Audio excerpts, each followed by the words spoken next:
rumors in Moscow a cyber attack on the state-run railway in Belarus came as an unexpected surprise. International Express train number 1 Moscow, Minsk has arrived at... It was January 2022, and the Russians were putting things in place for the eventual invasion of Ukraine. And then a hacktivist group called the Belarusian Cyber Partisans put a crimp in their best-laid plans.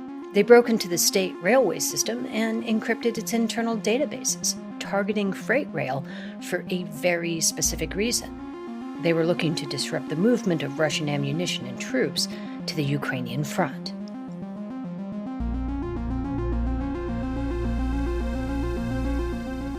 And they had all the logistics set up, a lot of their logistics set up through Belarus, because obviously they were marching from Belarusian territory. This is Yuliana Shemtevets. She's the spokesperson for the cyber partisan hacktivists. And while the hack clearly didn't stop the invasion, it made things unexpectedly complicated. That's when this hack and the effect on the movement of Russian military trains really matter. With the databases locked down, train traffic chugging towards the Ukrainian border slowed to a crawl, and a message on Telegram offered a fix. The cyber partisans said they'd release the information on the databases so the trains could return to normal, but only if the Belarusian government met a list of demands. And those included, among other things, the release of 50 prisoners who had been arrested for demonstrating against the government, and a commitment from the president's office not to transport Russian troops and ammunition to Ukraine.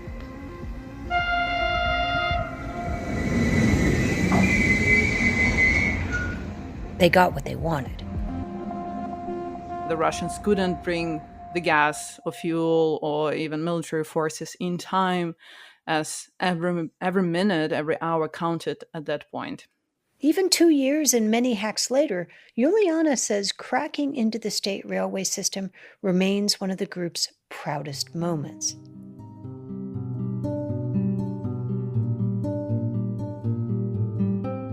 The phones wouldn't stop calling and messaging for me because everyone wanted to know what happened, what the impact, what, where and how cyber partisans managed to stop the optimization system of the railways.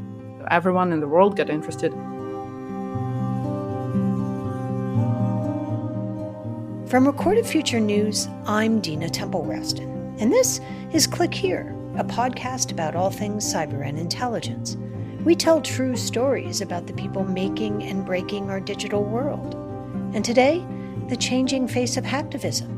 Activists who used to deface websites and launch denial-of-service attacks are stepping up their game. Groups like the Cyber Partisans and the IT Army of Ukraine are launching attacks that used to be the purview of nation-state actors, while others, motivated by money or fame, are launching ransomware attacks and selling information, while claiming it's all for the greater good. What I do hope is that people understand why we did it. I'm not saying it justifies it, but it's definitely at a time where we needed to do it. Stay with us. You're listening to Click Here. I'm Dina Temple-Raston.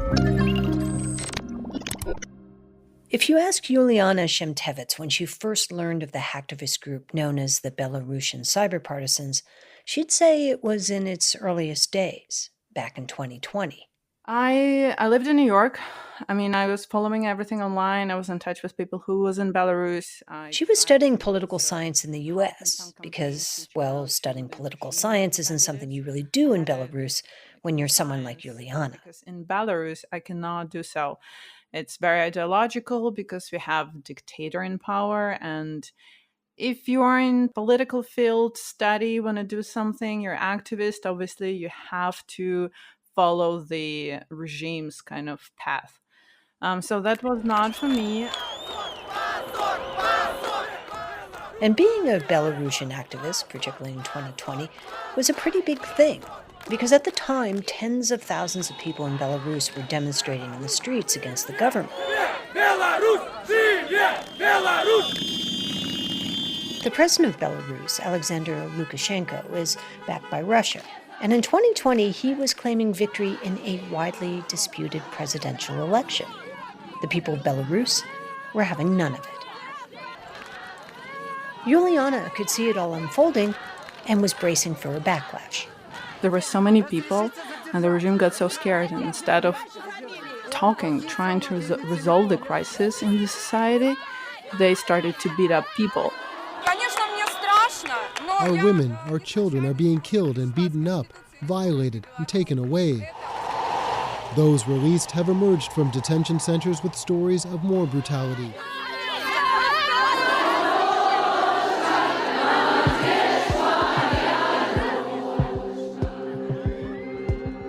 Turns out, Belarus was the perfect place to grow a hacktivist movement.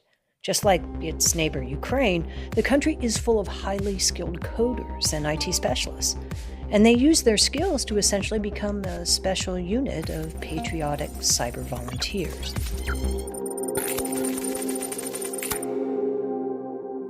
So when Lukashenko's police began beating up peaceful protesters, the cyber partisans responded. They cracked into government websites and interrupted state-run television and uploaded videos documenting the violence. Instead of, the usual television, they showed the clips of how people were beaten up by the police. And at the end of those video clips, someone had left a message, a kind of call to arms. Saying that, hey, join me, let's fight against the regime, let's expose the regime. Anyone who wanted to join the fight just needed to decrypt a message. Whoever could decrypt it should reach out to me, the author wrote. I have a proposition for you. And just like that, the Cyber Partisans was born. This is one of the first videos they released to explain to the world who they were and what they were doing.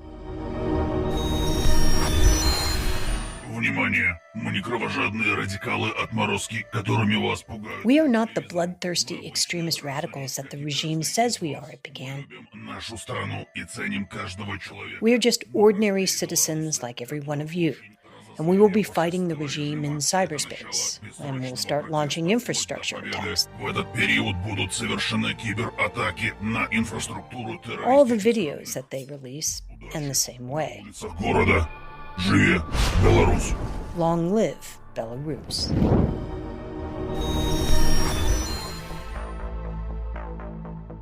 The Cyber Partisans have had a run of objectively epic hacks. Case in point, breaking into the servers for the government's Ministry of Internal Affairs, which, in Belarus, is the central government agency helping Lukashenko maintain his grip on power.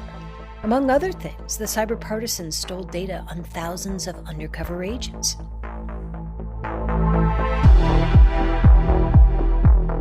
We exposed many agents by getting the passport information of those who used fake passports, the passports that the regime made for them. Then, using facial recognition software, they matched pictures in fake regime passports to the real ones to unmask real identities. So we can see that the photo is the same, it's just the names and the numbers are different. So this is we call the fake passports. So once we exposed that information, obviously the regime had to find other ways in order to recruit people. Because the secret police weren't so secret anymore. And then the Cyber Partisans released something else, wiretap recordings. Минск, посольство России, слушаю вас. Консульство России. They'd stolen thousands of hours of audio stored in government servers, some 1.5 terabytes of tape that the group said offered a sweeping look at Belarus's efforts to crush political dissent and spy on people who were opponents of Lukashenko.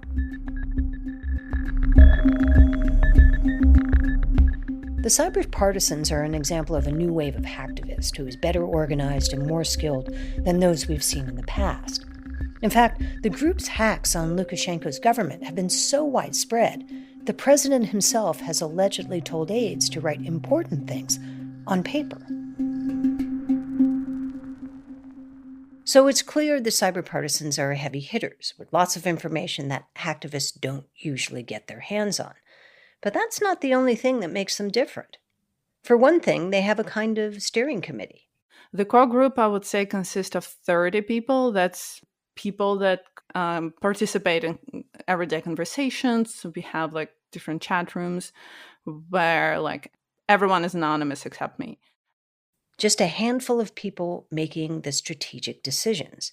Because they have access to more sensitive information and they trust each other the most. Most of the group's members are volunteers, so they have a day job, she said, and then help the cyber partisans in their free time. They also receive funding from private donors, though she wouldn't say who. It is tricky to get, obviously, because of the nature of the group, and that's everyone anonymous. But since we have been in the picture for more than 3 years, so there is a trust, I would say, at this point. So we managed to get some of the funding, so we can survive as a group, and we can have members just working full time on what needs to be done.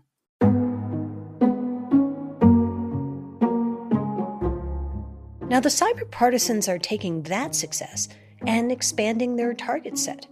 They're focusing on Russia now, too. It's not as big as in Belarus, because obviously in Belarus we have much more access, much more expertise and experience. But since the beginning of the full-scale war, we discussed it like as a whole group. We voted like, should we move our attention? What are the risks? What are the benefits? And the answer was yes. Taking aim at Russia has meant sharing information they've uncovered as well. I went to Ukraine since the beginning of the full-scale war, I think 4 times already. I just recently came back 2 weeks ago from Kiev. Some of the things you cannot discuss over the phone or over the messages. Could you give us an idea of what kind of things you were talking to Ukraine about 2 weeks ago? Well, obviously I cannot give you the details, but we discuss in general like what is needed now, if we can help with the data they need. Sometimes we can even have an access and say, hey, we have this access. Is it something interesting if we pursue it?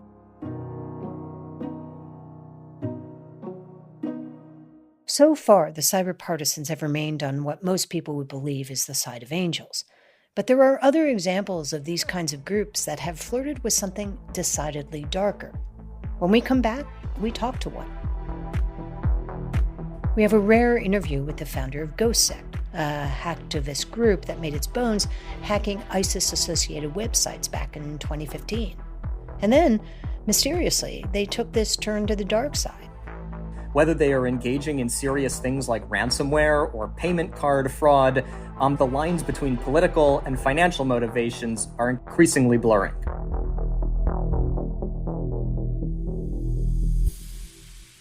We'll be right back.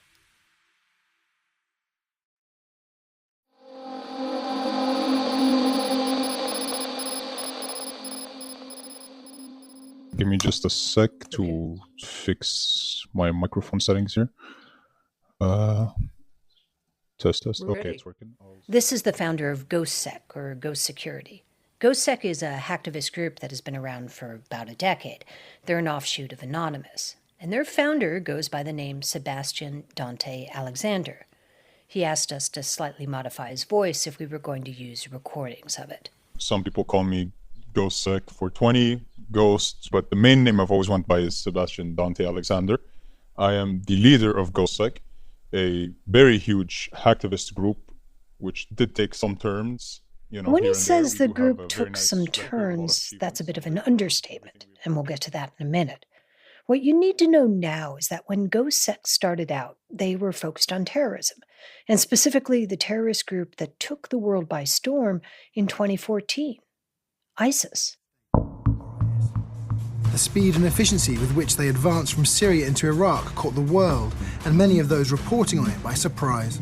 The lightning advance of ISIS in Iraq, President Obama's foreign policy, may be under attack like never before.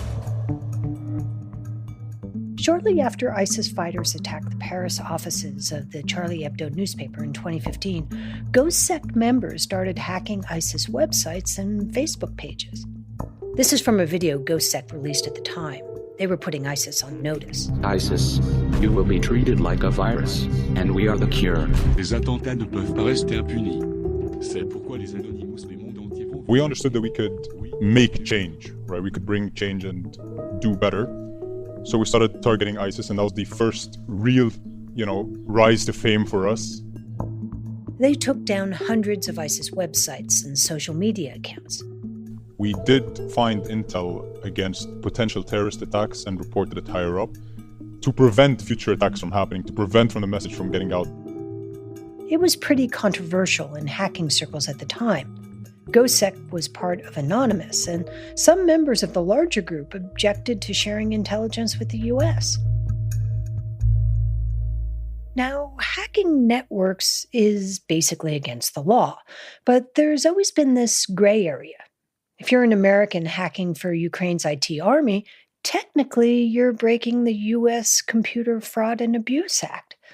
But people are doing it anyway because who would charge you with launching hacks against the Russians? And hacktivist groups have always cloaked themselves in this patina of legitimacy. Russia's invasion of Ukraine seemed to open the floodgates on this kind of activity even more. Russia overnight launched its long-anticipated attack on Ukraine, striking military posts across the country. The threat intelligence company Recorded Future, which tracks actors in cyberspace, among other things, said it saw the biggest spike in hacktivist activity ever right after the invasion began. Full disclosure, Click Here is part of Recorded Future News, an editorially independent arm of the company. Recorded Future says it's been tracking some 30,000 references a month to Ukraine and Russia-linked hacktivism on Telegram. And this flurry of activity has led to this other thing, a change in hacktivism itself. It's increasingly motivated not just by ideology, but by the prospect of raising money and getting media attention. The lines between political and financial motivations are increasingly blurring. This is Alexander Leslie. He's a threat intelligence analyst on the Advanced Cybercrime and Engagements team at Recorded Future. And he says you need to look no further than a group like Sebastian's GhostSec to see it beginning to happen. GhostSec's a really interesting group because GhostSec treads the line very carefully between hacktivism and cybercrime. GhostSec was traditionally considered to be a hacktivist group that targeted extremist organizations. GhostSec then, last year, pivots to almost focusing exclusively on cybercriminal activities. With something they called GhostLocker. They joined forces with a couple of other ransomware groups to provide everything anyone would need for a successful ransomware attack. Great encryption, malware that's hard to detect, a team to manage ransomware negotiations after a successful breach. And Sebastian? Well, Alexander Leslie was seeing him pop up in some pretty sinister places. This is an individual that is active on a number of Russian-language cybercriminal forums, most notably XSS. XSS Forum is a dark web forum. It's a place where cybercriminals go to buy or sell exploits and vulnerabilities. This is not happening behind closed doors. This individual is openly on dark web forums that the overwhelming majority of groups we do track either were hacktivist groups that transitioned to financially motivated cybercrime or are cybercriminals that claim to be hacktivists while conducting cybercrime at the same time. I asked Sebastian if that's how Sebastian Dante Alexander described himself. Had GhostSec actually jumped the shark? If you leave hacktivism and wade into ransomware, can you really ever come back again? The ideology didn't shift, right? We made sure that GhostLocker was not used against any hospitals. We made sure it was not used to target any educational centers. That isn't exactly true. Lots of schools fell prey to GhostLocker's double extortion schemes, where they would steal an organization's data before encrypting it, and then threaten to release or sell it on the dark web unless they paid a ransom. And hospitals was a big no. I made that a rule from the beginning that everyone understood. Nobody wanted to hit hospitals in the first place. He claims that all they really wanted to do was hit big money targets. So the whole point of GhostLocker was to target higher scale corporates, which I believe to an extent are all greedy, right? To gain our own funding to keep doing what we do. The plan had always been, he said, to make a certain amount of money to fund their hacktivist operations and then just stop. I'm just wondering how long it takes you to keep yourself going for 2 years. Made enough to fund us for quite a while. which is allegedly why in May GhostSec said it was getting out of the ransomware business to return to hacktivism exclusively again. We retired from selling databases and financial motivated cybercrime. Sebastian made no excuses for their foray into the dark side. I will not say that it wasn't cybercrime, because it is. But we did our best to keep with our ethics and morals to make sure that we can just gain our funding and continue operating the way we want to operate. Are you worried that it sullies your reputation for having done it? I know that it does give us a bad look, and we did it knowing that all this would happen. What I can say is that I'm not worried that it ruins the reputation. What I do hope is that people understand why we did it, right? I'm not saying it justifies it, but it's definitely at a time where we needed to do it.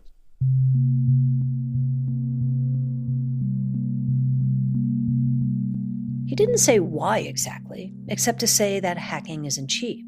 You have to rent servers and buy VPNs. And, as if to prove that GhostSec was returning to its hacktivist roots, Sebastian said they had a roster of new politically motivated hacks that they were about to announce. So I don't like talking about things before they happen, right? Because a lot of planning and effort goes into our attacks, right?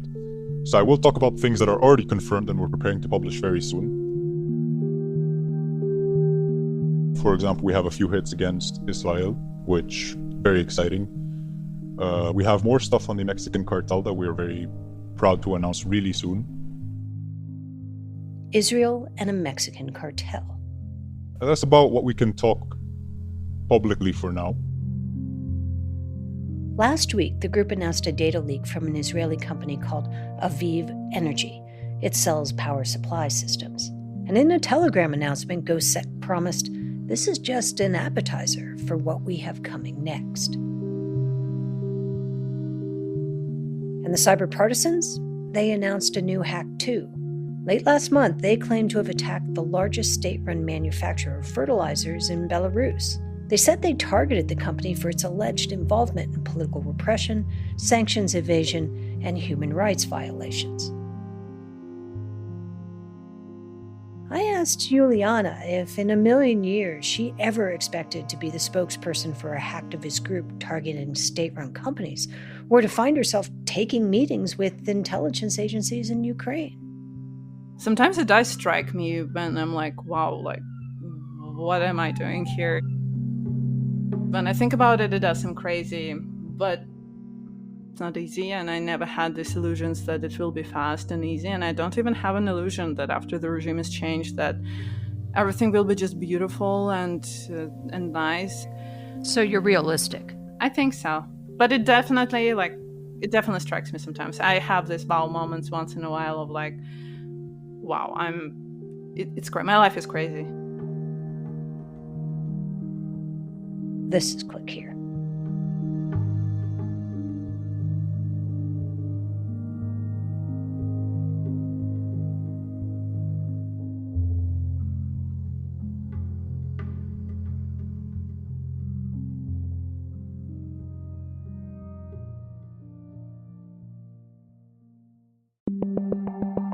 Here are some of the top cyber and intelligence stories of the past week. On Wednesday, an international operation led by the Justice Department took down what some say may be the largest botnet ever. It's called 911S5. Think of a botnet as an army of zombie computers, and the people who control it use it to commit cybercrimes, like fraud. According to the DOJ, the 911S5 botnet was able to steal some $5.9 billion in pandemic relief funds. And, in an unusual move, they were actually able to roll up the guy who is allegedly behind it. Yunhee Wang, a Chinese national, was arrested on charges for creating and operating the botnet and for deploying malware. We allege that... According to an indictment, Wang started the botnet around 2014. And he spent the next decade hijacking more than 19 million IP addresses in some 200 countries worldwide. And then he sold that access to cybercriminals who used that access to commit a staggering array of crimes that victimized children, threatened people's safety, and defrauded financial institutions and federal lending programs.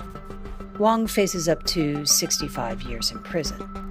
Also last week, one of the leading players in AI, OpenAI, released a report confirming what people probably already suspected, that China, Russia, Iran, and Israel are using its generative AI tools to try to spread disinformation and launch foreign influence campaigns. The bright spot, if there is one, is that OpenAI's principal investigator, Ben Nimmo, told NPR that adversaries still haven't worked out how to use AI effectively.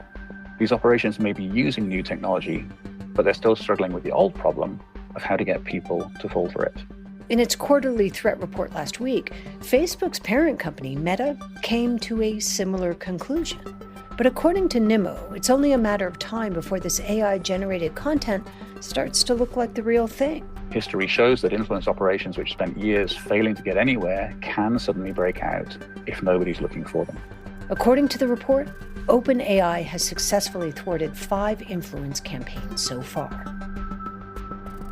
And finally, on Thursday, Google responded to a recent flurry of viral screenshots that showed that its new AI overview search feature, those paragraphs that summarize search results, are coming up with some real whoppers. Google is suggesting you use non-toxic glue in your pizza sauce in order to stop the cheese from coming off.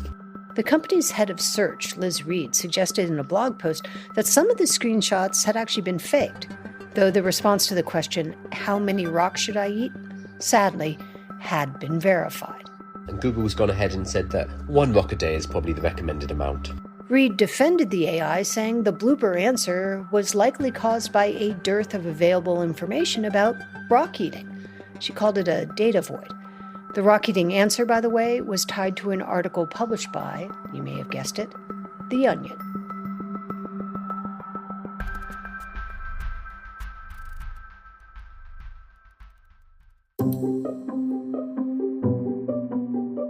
Today's episode was produced by Sean Powers, Kat Shuknecht, and me, Jade Abdul-Malik. It was edited by Lou Olkowski, fact-checked by Darren Ancrum, and contains original music by Ben Livingston, with some other music from Blue Dot Sessions. Our staff writer is Lucas Riley, and our illustrator is Megan Goff.